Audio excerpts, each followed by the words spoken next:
ఈరోజే రెండవ శ్రావణ సోమవారం, పైగా దశమి తిథి. మరి ఎంతో పవిత్రమైన విశేషమైన ఈరోజు స్వామికి సంబంధించిన ఈ కథలను విన్నా, చదివినా, చెప్పినా, వినిపించినా మహాశివుడి సంపూర్ణ అనుగ్రహం మీకు కలుగుతుంది. సకల శుభాలు కలుగుతాయి. పూర్వం పాండుపురం అనే ఊళ్ళో అనేక మంది బ్రాహ్మణులు నివసిస్తూ ఉండేవారు.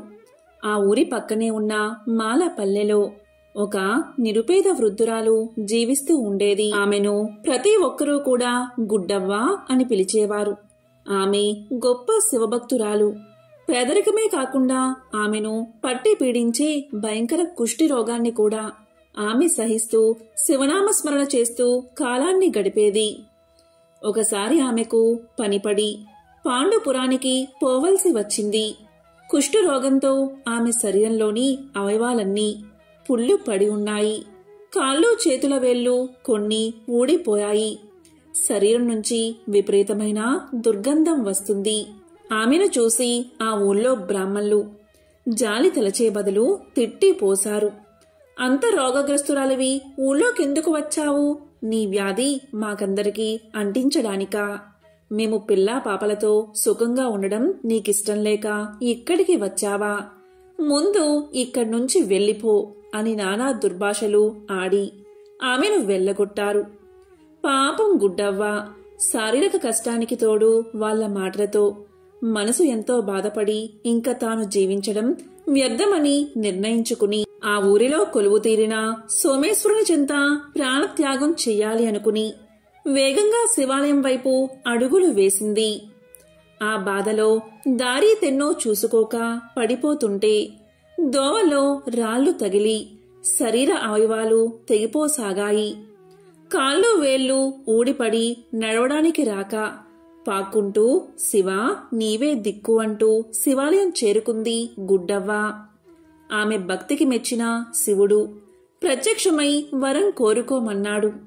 అప్పుడు గుడ్డవ్వ ఇలా పలికింది, స్వామి, నీ దర్శన భాగ్యం లభించింది. ఇంకా నాకేం వరం కావాలయ్యా అంటూ శివుణ్ణి స్తుతించసాగింది. ఆమె భక్తికి ఆశ్చర్యపోయిన శివుడు ఆమె రోగాన్ని తీసేసి ఆరోగ్యవంతమైన శరీరాన్ని ప్రసాదించాడు. అంతేకాదు ఆమె కోరకుండానే ఇలా అన్నాడు, నీ రోగమంతా నిన్ను అవమానించిన వారికి పంచానులే అన్నాడు. గుడ్డవ్వ తన శేష జీవితాన్ని సుఖంగా గడపమని ఆనతి ఇచ్చాడు ఆ మహాశివుడు. దీంతో గుడ్డవ్వ తన ఇంటికి చేరి తన సాధారణ జీవితాన్ని గడపసాగింది. పాండుపురంలో గుడ్డవ్వని దూషించిన వారందరికీ అకస్మాత్తుగా కుష్ఠురోగం వచ్చి నానా బాధలు పడసాగారు. తరువాత గుడ్డవ్వకి శివుడు ప్రత్యక్షమైన సంగతి, ఆమె రోగం పోయిన సంగతి వారికి తెలిసింది. ఆమెని నిందించడం వల్లే తమకి ఆ రోగం వచ్చిందని పశ్చాత్తాపపడి అంతా వెళ్లి గుడ్డవ్వను శరణు వేడారు. తమ తప్పుని క్షమించమని వేడుకున్నారు. చాలా సున్నిత మనస్కురాలైన గుడ్డవ్వ శివుణ్ణి ప్రార్థించింది. ఆమె ప్రార్థనతో శివుడు వారి రోగాన్ని కూడా నశింపచేశాడు. భక్తికి సౌశల్యానికి మించిన సాధన లేదని అంతా గ్రహించారు. ఎంతో విశేషమైన ఈ కథను విన్నవారికి ఆ మహాశివుడి ఆశీస్సులు లభిస్తాయి. సంపూర్ణ ఆరోగ్యం చేకూరుతుంది. ఓం త్రయంబకం యజామహే సుగంధిం పుష్టివర్ధనం ఉర్వారుకమివ బంధనాన్ మృత్యోర్ముక్ష్య నమామృతాత్. అందరికీ శక్తినిచ్చే ముక్కంటి దేవుడైన సుగంధ పరిమళం కలిగి పుష్టిని వృద్ధి చేసే 3 కన్నుల వాడైన ఓ పరమేశ్వర, నిన్ను నేను పూజిస్తున్నాను. తొడిమ నుంచి దోస పండును ఎలా వేరు చేస్తున్నావో అలాగే మృత్యువు నుంచి నన్ను వేరు చెయ్యి. అమృత సమానమైన మోక్షం నుంచి నేను విడవకుండా ఉండేటట్లు చెయ్యి స్వామి అని వేడుకోవాలి. పూర్వకాలంలో ఒక గ్రామంలో శివదేవుడు అనే ఒక మహాశివభక్తుడు ఉండేవాడు. ఇతను ప్రతిరోజు కూడా తమ ఊరిలో ఉన్నటువంటి శివాలయానికి ఈ శివదేవుడు ఒట్టి చేతులతో వెళ్లకుండా బాగా కాచి చల్లార్చినటువంటి ఒక కుంచుడు పాలను ఆలయానికి తీసుకుని పోయి పరమేశ్వరుడికి నైవేద్యంగా వాటిని ఆరగింపు చేస్తూ ఉండేవాడు. అలా భక్తితో స్వామివారికి నమస్కారం చేసి ఆపై ఆ పాలను ఇంటికి తీసుకుని పోయేవాడు. ఈ విధంగా పరమ నిష్ఠతో ప్రతిరోజు కుంచుడు పాలను ఆ పరమేశ్వరుడికి ఆరగింపు చేస్తూ ఉండేవాడు ఆ శివభక్తుడు. ఇలా కాలం గడుస్తూ ఉండగా ఒకరోజు ఆ శివదేవునికి ఒకసారి భార్యతో కలిసి పొరుగురు వెళ్లవలసిన పని పడుతుంది. దాంతో తాను నిష్ఠగా చేసేటటువంటి శివపూజ, అలాగే పరమేశ్వరుడికి పాలను నివేదన చేసేటటువంటి పని ఏ విధంగా చెయ్యాలి అని తీవ్రంగా ఆలోచిస్తూ ఉన్నాడు శివదేవుడు. అప్పుడు శివదేవుడు తన కుమార్తెను పిలిచాడు. ఆమె పేరు గొడగూచి. ఆమెతో శివదేవుడు ఇలా పలికాడు, అమ్మా, ప్రతిరోజు నువ్వు శివాలయానికి వెళ్లి పరమశివుడికి పాలను నైవేద్యంగా పెట్టు. ఈ బాధ్యత సక్రమంగా నెరవేర్చు అని చెప్పి తల్లిదండ్రులు వెళ్లిపోయారు. తర్వాత రోజున ఆవు పాలను శుభ్రంగా మరగబెట్టి కుంచెడు పాలను కొలిచి శివాలయానికి సమర్పణగా తీసుకుని వెళ్తుంది గొడగూచి. పాలు ఎవరికీ కనబడకుండా పైన కొంగు కప్పుతుంది. శివాలయానికి ఎదురుగా పాలను పెట్టి పాలను తాగమని శివలింగాన్ని కోరుతుంది. పాలు శివలింగం ముందర పెట్టి అమాయకత్వంతో శివుడు వచ్చి స్వయంగా తానే పాలు తాగుతాడు అనుకుంటుంది ఆ చిన్ని పిల్ల. కాని ఎంతసేపైనా శివుడు ఆ పాలు తాగకపోయేసరికి ఎంతో బాధపడుతుంది. పాలు తాగమని శివుణ్ణి ప్రార్థిస్తుంది. ఎంత ప్రార్థించినా సరే శివుడు పాలు తాగకపోయేసరికి ఎందుకు తాగడం లేదని ఎన్నో కారణాలను ఆలోచిస్తుంది. ముక్త భక్తితో గొడగూచి శివుణ్ణి ప్రశ్నలు అడగడం ప్రారంభిస్తుంది. ఏమైంది? ఎందుకు పాలు తాగడం లేదు? చిన్నపిల్లను నేను. పాలు తెచ్చానని తాగడం లేదా? నీవు ఇప్పుడు పాలు తాగు. నీకు కావాలంటే గుజ్జు భోగిరపు పాలను తెచ్చిస్తాను అని కోరింది. అయినా శివుడు పాలు తాగలేదు. మళ్ళీ ఆమె ఇలా పలికింది, ఎందుకు పాలు తాగడం లేదు? పాలు వేడిగా ఉన్నాయా? కమ్మని వాసన రావడం లేదా? పాలు శుభ్రంగా లేవా? ఏమైనా పాలు విరిగిపోయాయా? పాలల్లో నుంచి ఏమైనా వాసన వస్తుందా? పాలల్లో ఎక్కువ నీళ్లు కలిసాయా? ఈ పాలు నీకు సరిపోవా? ఎందుకు తాగడం లేదు అని ఎన్నో ప్రశ్నలు వేసి ఒకసారి నేను తెచ్చిన ఈ పాలు తాగు అని కోరింది. అయినా మహాశివుడు పాలు తాగలేదు. మళ్ళీ ఆమె ఇలా పలికింది, నేను ఒంటరిగా పాలు తెచ్చానని తాగడం లేదా? ఈ గిన్నె బాలేదా? నాకు నైవేద్యం పెట్టడం రాదని నీవు తాగడం లేదా? పాలపై మీగడ సరిగ్గా లేదా? ఈ పాల మీద వేరే ఎవరైనా దృష్టి పడిందని నీవు తాగడం లేదా? ఊరికే ఏ కారణం లేకుండా ఎందుకు తాగడం లేదు అని వివిధ ప్రశ్నలతో గొడగూచి తన మనసులో ఆలోచించి శివుడితో మాట్లాడింది. తన తల్లి తమ్ముడికి ఏ విధంగా ఆశపెట్టి తినిపిస్తుందో ఆ విధంగా గొడగూచి కూడా శివుడికి ఆశపెట్టే ప్రయత్నం చేసింది. ఎలా అంటే, నువ్వు పాలు తాగితే గుజ్జన్నం తినిపిస్తా, నూనె పోలాలు తెస్తాను, కలకండ పాలనం తినిపిస్తాను అని కోరింది.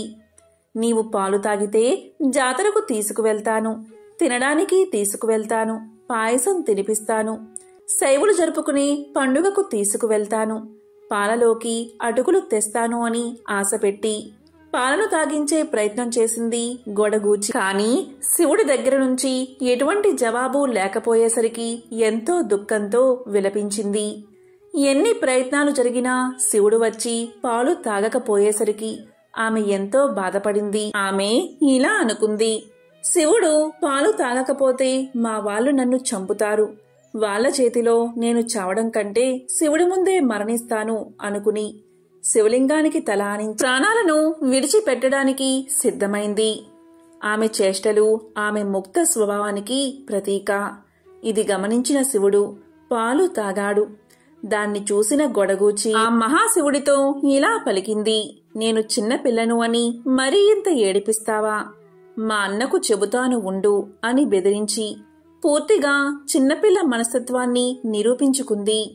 ఇలా ప్రతిరోజు శివుడికి పాలు ఇచ్చి ఇంటికి తిరిగి వెళ్తూ ఉండేది ఆ గొడగూచి.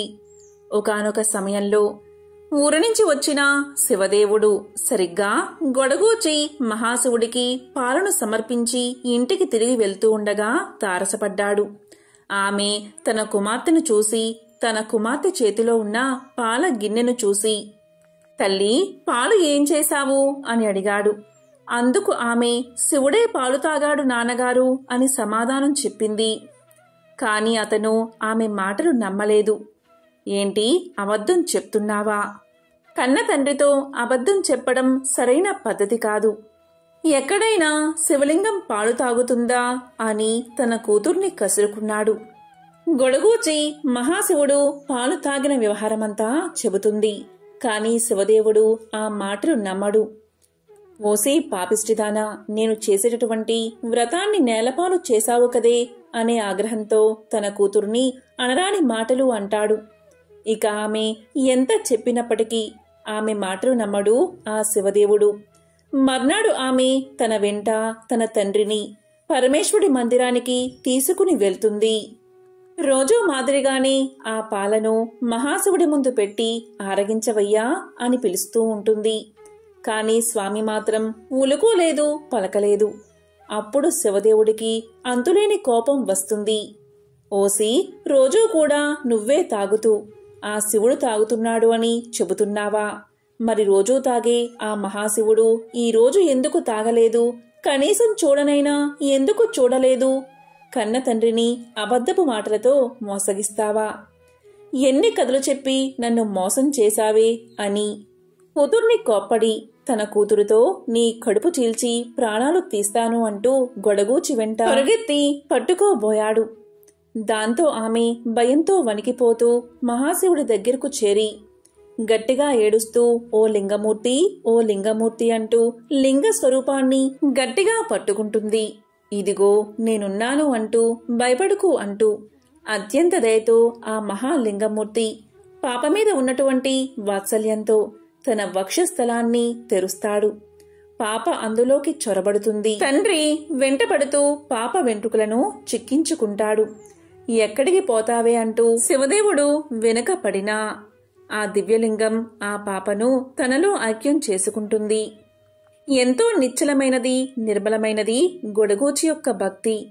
అందుకే ఆ పరమేశ్వరుడు శివభక్తుణ్ణి కాదని అతని బిడ్డకు దర్శనం కల్పించాడు, తనలో ఐక్యం చేసుకున్నాడు.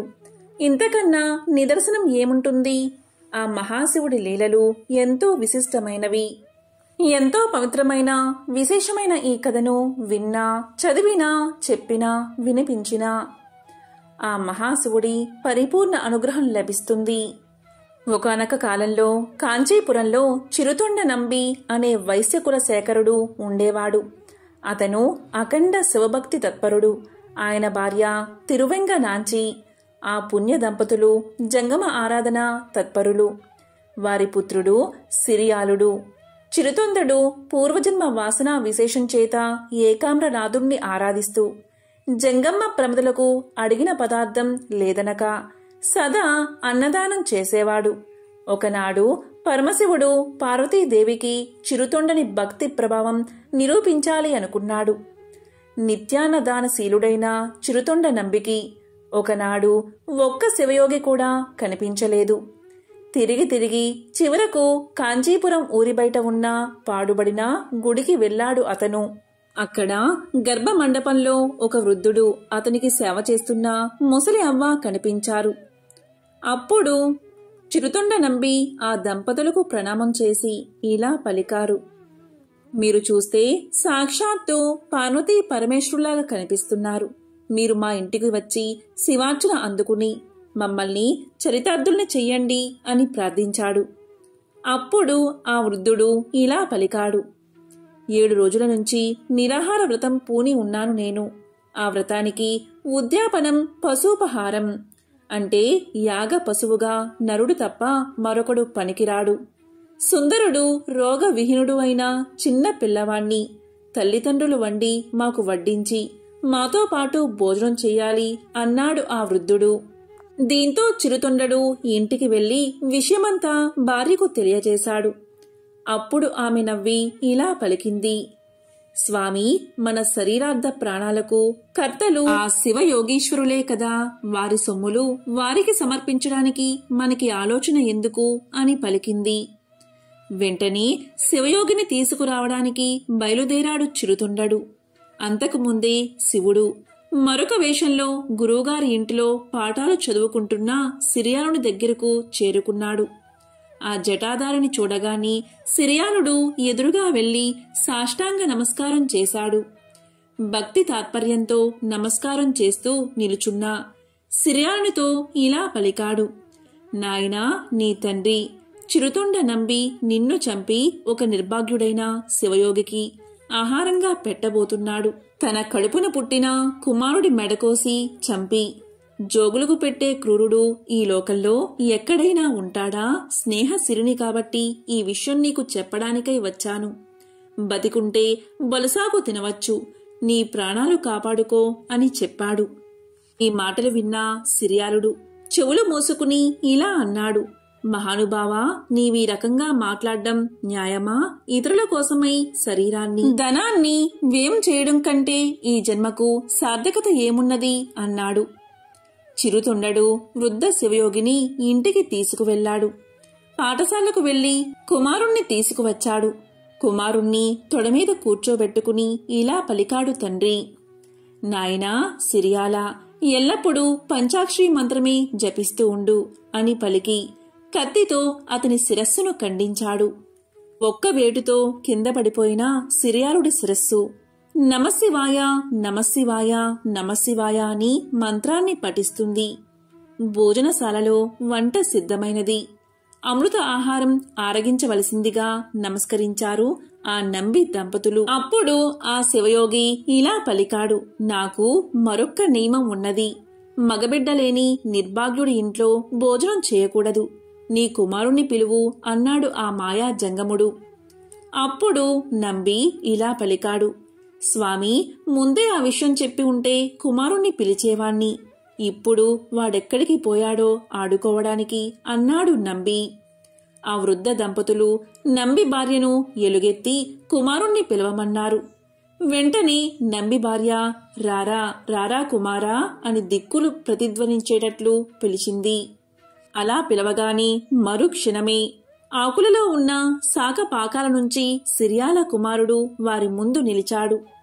పరమశివుడు భస్మదేహంతో నాగాలంకార భూషణుడై అర్ధచంద్రాకృతితో సాక్షాత్కరించి సశరీరములతో కైలాసానికి రమ్మని వారిని ఆహ్వానించాడు. అంత చిరుతొండడు ఇలా పలికాడు. స్వామి, నీ దయవల్ల 1000 గోత్రములకు చెందిన మా వైశ్యులందరూ ఈ కంచి పట్టణంలో ఈశ్వర ఆరాధన చేస్తూ ఉన్నారు. వారందరినీ విడిచిపెట్టి నేనొక్కడినే రాలేను. ఇంతమందిని కైలాసానికి రమ్మంటే వస్తాను అన్నాడు. అప్పుడు శంభుడు కరుణించి కంచిలో ఉన్న వైశ్యులందరూ కైలాసానికి వచ్చేటట్లు వరాన్ని ప్రసాదించాడు. కన్న కుమారుణ్ణి కూడా బలిచేయడానికి వెనుదీయకుండా తనతో పాటు స్వజనానికి కూడా మోక్షం ఇప్పించిన చిరుతొండ నంబి పరోపకారార్థమై తన శరీరమే దానం చేసిన సిరియాలుడు శైవ భక్తుల్లో అగ్రగణ్యులు. ఎంతో పవిత్రమైన విశేషమైన ఈ కథను విన్న వారికి మోక్షం కలుగుతుంది. పూర్వకాలంలో కంబా అనే పట్టణంలో దీపక దలియారు అని ఒక శివభక్తుడు ఉండేవాడు. అతను ఒకసారి వేరే పని మీద ఇంకొక గ్రామానికి వెళ్లాల్సి వచ్చింది. దోవ మధ్యలో ఒక అడవి, దానిలో ఒక పాడుబడ్డ శివాలయాన్ని చూశాడు అతను. అది చూసి అతని ఆలోచనలు పరిపరి విధాలా పోయాయి. ఇదేమి వింత, శివుడి అరణ్యం మధ్యలో ఎందుకు ఉన్నాడు? శత్రువుల వల్ల ఇతనికేమీ అపాయం వస్తుందో? అసలే ఎప్పుడూ త్రిపురాసురులు వగైరా పెద్ద పెద్ద రాక్షసులతోనే శత్రుత్వం ఏర్పరచుకుని వాళ్ళని చంపేస్తూ ఉంటాడు. ఈయనకేమో దయాలువు అని పెద్ద పేరు. మరి ఇలాంటి రాక్షసుల్ని చంపి వాళ్ళతో విరోధం తెచ్చుకోవడం ఎందుకు? రాక్షసులు మహాబలవంతులు, వారితో విరోధం మంచిది కాదు. అటువంటి విరోధులు ఉన్న ఇతడు కారు చీకట్లు కమ్మి ఇలాంటి దట్టమైన అడవిలో ఎవరి సహాయం లేకుండా ఒక్కడూ ఉండవచ్చా?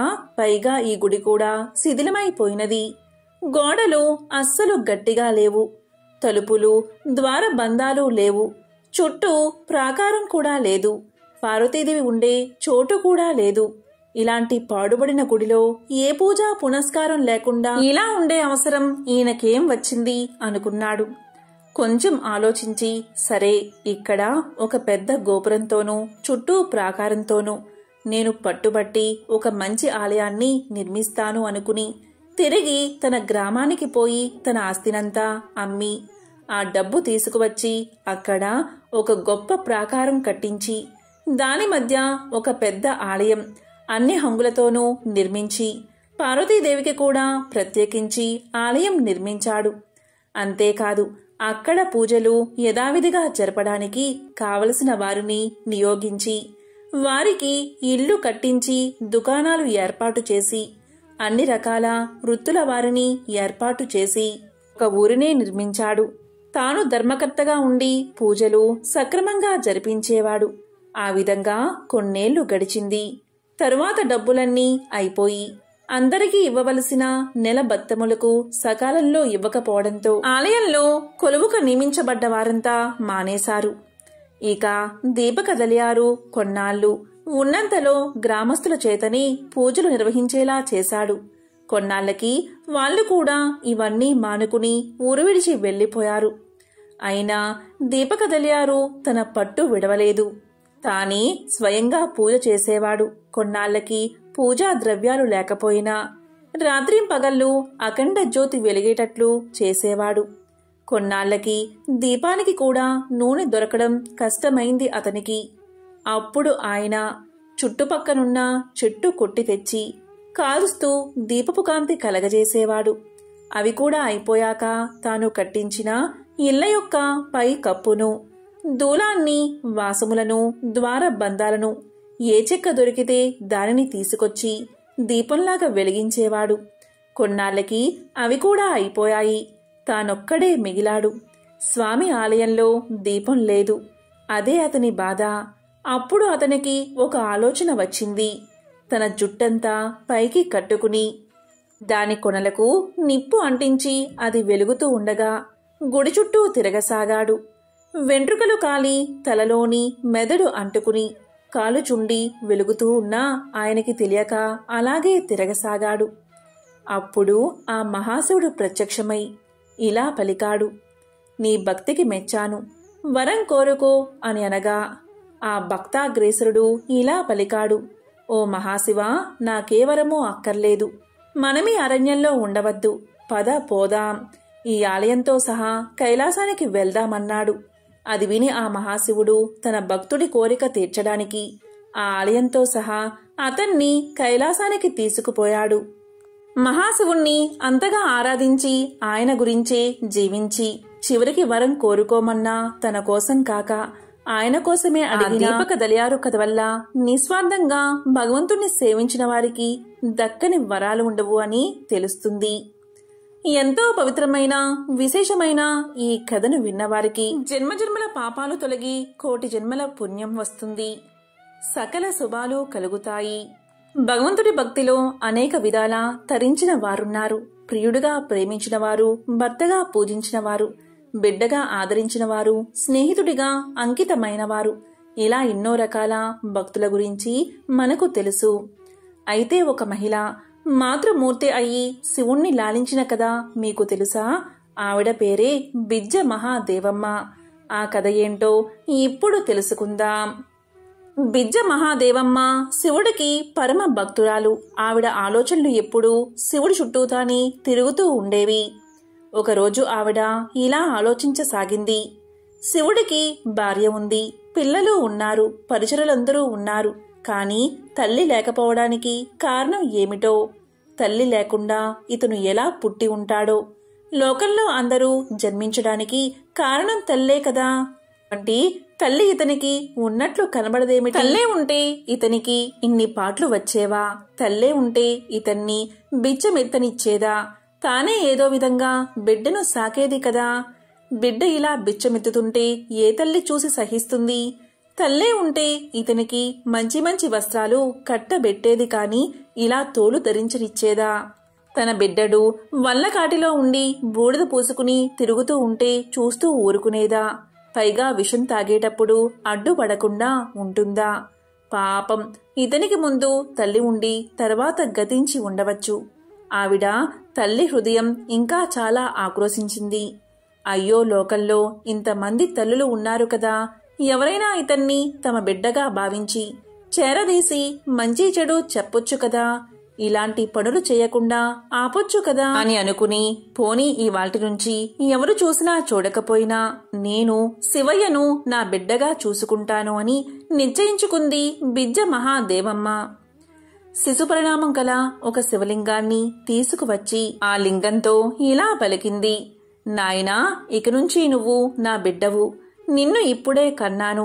ఇక నుంచి నా కన్నబిడ్డలా అత్యంత ప్రేమతో నిన్ను పెంచుకుంటాను అని ముద్దాడింది.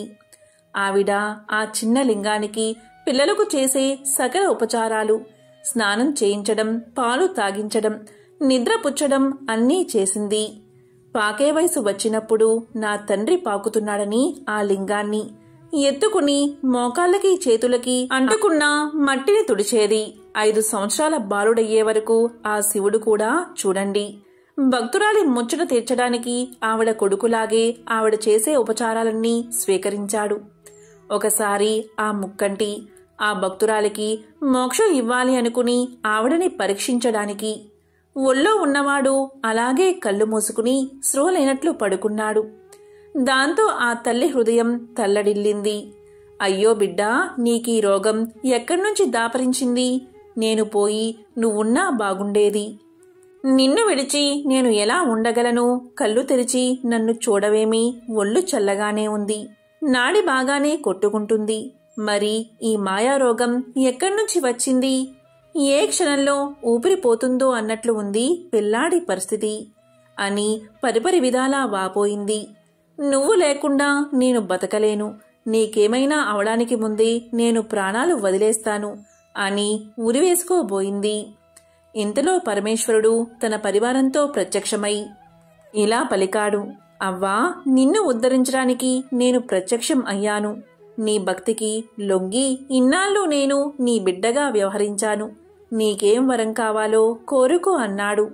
దానికి ఆ అమాయకపు తల్లి తన బిడ్డ ఎదురుగుండా ఉండి మాట్లాడుతున్నాడు అనుకుని, నా తండ్రి, నాకేవరమూ అక్కర్లేదు. నీకే రోగమూ లేకుండా చిరంజీవివై నా కళ్ళ ఎదుట కలకలాడుతూ లోకోద్ధరణ చేయడమే నాకు కావాలి అంది. అప్పుడు ఆ సాంబశివుడు చిరునవ్వు నవ్వుతూ ఇలా పలికాడు, అవ్వా, నువ్వు తల్లివై నన్ను సంరక్షిస్తూ ఉండగా నాకు జబ్బేమి ఉంటుంది?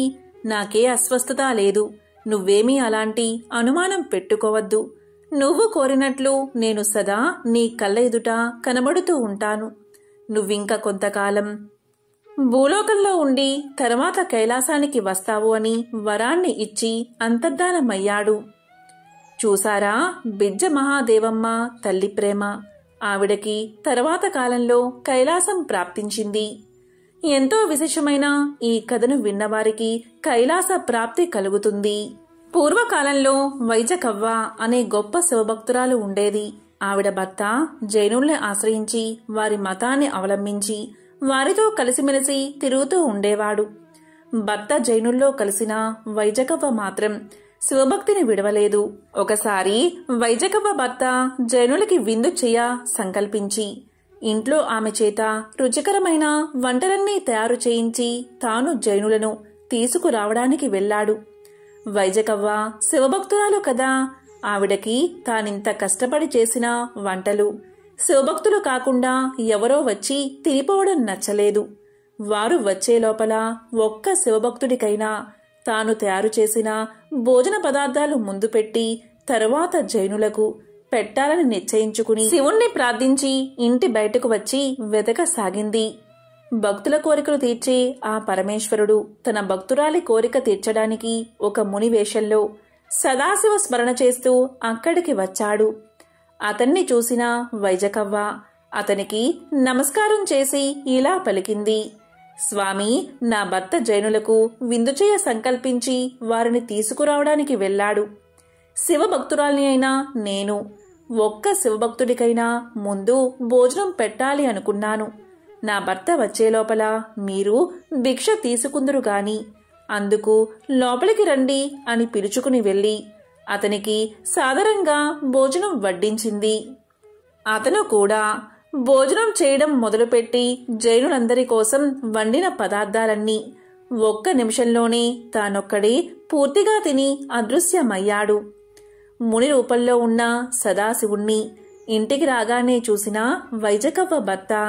అతను మళ్లీ కనిపించకపోయేసరికి వైజకవ్వ వేరే మతాన్ని అనుసరించడమే కాక ఎవరినో తీసుకొచ్చి తనకి నమ్మకద్రోహం చేస్తుంది అనే చెడు ఆలోచనతో ఆమెను నానా దుర్భాషలు ఆడసాగాడు. ఎంతో కష్టపడి జైనల కోసం తెచ్చిన ఆహార పదార్థాలన్నీ ఒక్క మునికి పెట్టడం అతనికి చాలా కోపం కలిగించింది. దాంతో అతను ఆమెని కొప్పు పట్టుకుని ఈడుస్తూ, కాళ్లతో తన్నుతూ, నేలమీద ఈడుస్తూ, తిడుతూ రోడ్ల మీద తిప్పసాగాడు. ఆమె శరీరం నుంచి రక్తం దారలుగా కారసాగింది. ఆ మహాసాధ్వి మాత్రం కొంచెమైనా భయపడక, బాధపడక భర్త పెడుతున్న బాధలన్నీ సహిస్తూ, పార్వతీసా, శంభో శంకర, భక్త పరిపాలక, నీ భక్తురాలిని కాపాడే భారం నీదే అని ధ్యానించసాగింది. అప్పుడు దయాళువైన ఆ మహేశ్వరుడు ఒక బాలుడి రూపంలో వచ్చి ఆమె భర్త కొట్టి దెబ్బలు ఆమెకు తగలకుండా చేతులు అడ్డు పెడుతూ ఆ జన సమర్థములో వారితో పాటు నడవసాగాడు. కోపగించిన ఆమె భర్త ఆ బాలుణ్ణి కూడా కొట్టగా చిత్రంగా ఆ దెబ్బలు అతనికి తగలకుండా అక్కడ ఉన్న రాజభటులకు తగిలి వారు అక్కడి నుంచి పారిపోయారు. ఇదంతా చూస్తున్న ఒక జైన భక్తుడు వైజకవ్వ భర్తను ఆపి ఇలా పలికాడు. ఆమె గొప్ప భక్తురాలు, అందుకే నువ్వు కొట్టే దెబ్బలు ఆమెకు తగలడం లేదు. అనుమానంతో ఎందుకు ఆమెను బాధపెడతావు? నీకు ఇష్టం లేకపోతే ఆమె ఇష్టం వచ్చినట్లు వెళ్ళనివ్వు, కాని ఇలా బాధించకు అని నచ్చ చెప్పాడు. వైజకవ్వని కూడా సముదాయించాడు. అమ్మా, నీ మగడు నిన్ను అంగీకరించకపోతే నీ ఇష్టం వచ్చిన చోటికి వెళ్ళిపో అని ఆమెని భర్త నుంచి విడిపించాడు.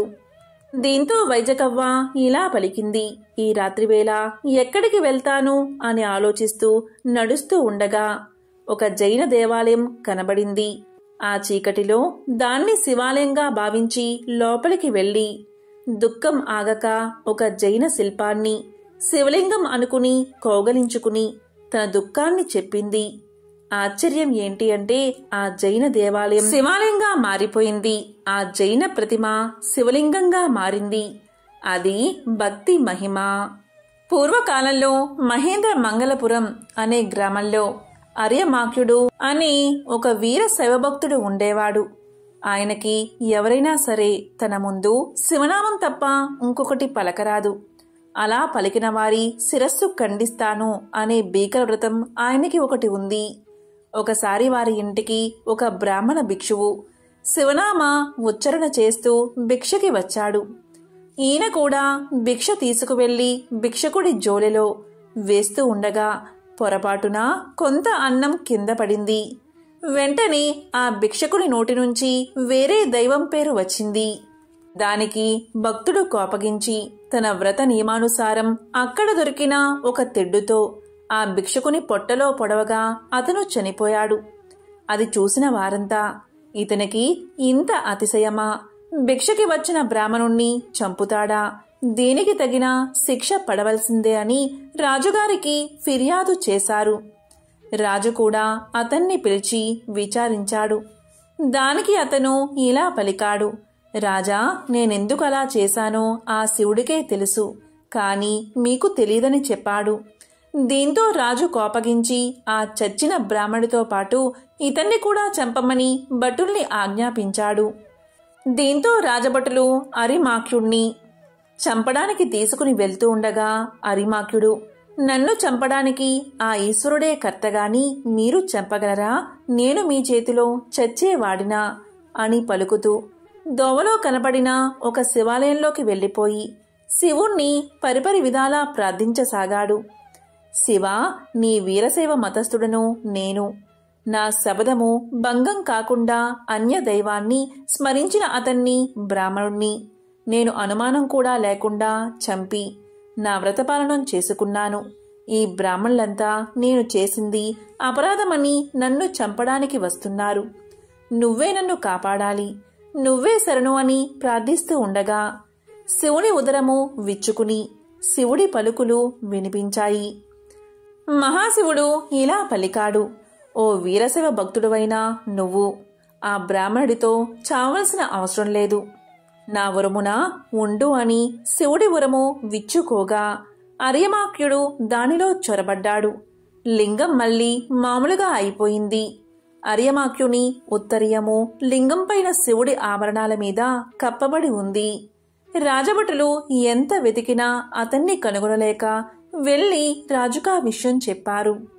ఈ విధంగా ఆ మహాశివుడు అర్యమాఖ్యుణ్ణి తనలో లీనం చేసుకున్నాడు.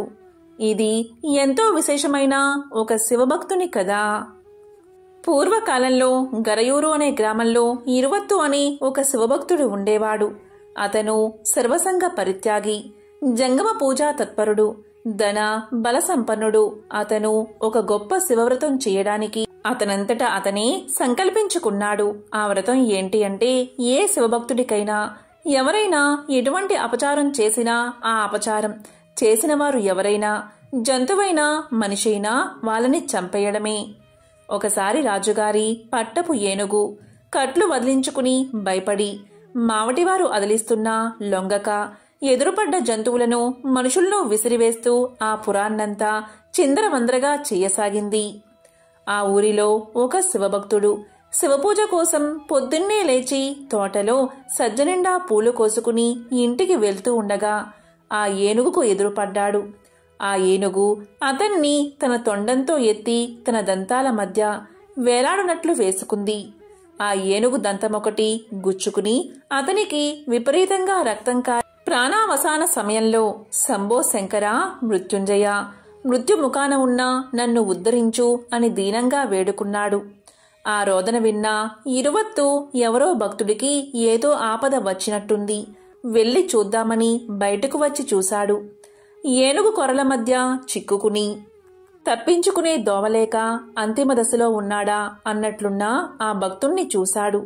వెంటనే ఇరువత్తు కొంచెం కూడా ఆలస్యం చేయకుండా తన వ్రత నియమాన్ని పాటించి ఆ ఏనుగు తొండాన్ని తన చేతిలోకి తీసుకుని లాగి మెడవంచి దానిపై ఉన్న మావటిని ఒక్క దెబ్బతో చంపాడు. మరొక గుద్దుతో ఆ మత్తేబం కుంభస్థలంపై గుద్ది దాన్ని పడేశాడు. కొమ్ముల నడుమ ఇరుక్కున్న ఆ భక్తుణ్ణి రక్షించి అతనికి సపర్యలు చేయసాగాడు. దీంతో రాజభటులు పట్టపు ఏనుగు విధ్వంసాన్ని, ఇరువత్తు దాన్ని చంపడాన్ని రాజుగారికి తెలియచేశారు. వెంటనే రాజు ఆ స్థలానికి వచ్చి ఇరువత్తుకు సాష్టాంగ నమస్కారం చేసి ఇలా పలికారు: స్వామి, నా పట్టపు ఏనుగు భక్తుని పట్ల చేసిన అపచారం నాది కాని దానిది కాదు. మృత్యులు చేసిన దోషాలకు రాజు శిక్షార్హుడు. జంతువైన ఆ ఏనుగుకి ఏం తెలుసు? దాన్ని లొంగదీసుకోలేని నాది తప్పు. ఈ భక్తుడు ప్రాణాపాయ స్థితిలో ఉన్నాడు. ఇతను బతుకుతాడో లేదో కూడా తెలియదు. భక్తుడు ఈ స్థితిలో ఉండగా నేను బతికి ఉండడం నా తప్పు. నన్ను అంతం చెయ్యండి. మీరలా చెయ్యకపోతే నా శిరస్సు నేనే ఖండించుకుంటాను అని గండ్ర కత్తెరతో తన తలను కత్తిరించుకోబోతూ ఉండగా సాక్షాత్తు ఆ పరమశివుడు తన పరివారంతో సాక్షాత్కరించాడు.